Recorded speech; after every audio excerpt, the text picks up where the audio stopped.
வசனத்தை கேட்கிறவர்களாய் மாத்திரமல்ல. யாக்கோபு 1:22 அல்லாமலும் நீங்கள் உங்களை வஞ்சியாதபடிக்கு திருவசனத்தை கேட்கிறவர்களாய் மாத்திரமல்ல, அதன்படி செய்கிறவர்களாயும் இருங்கள். இங்க பாத்தீங்க அப்படின்னா கபிலன், இளங்கோ அப்படின்னு 2 பேர் இருக்காங்க.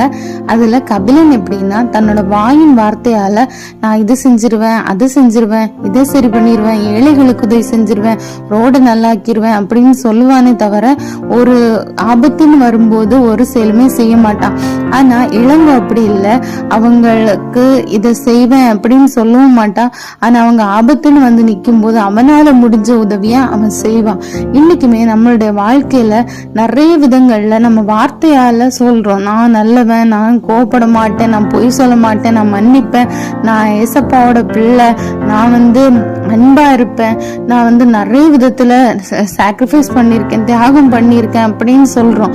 ஆனா நம்ம ரியலான வாழ்க்கையில ஒரு சூழ்நிலைன்னு வரும்போது அந்த சூழ்நிலையில நம்ம கோவப்படாம இருக்குமா, பொய் சொல்லாம இருக்குமா, பாவம் செய்யாம இருக்குமா, ஏசப்பாவை மகிமைப்படுத்துறோமா அப்படிங்கறத இன்னைக்கு நம்ம சிந்திச்சு பார்க்கணும் அப்படின்னு சொல்லிட்டு ஏசப்பா நம்ம கிட்ட சொல்றாங்க.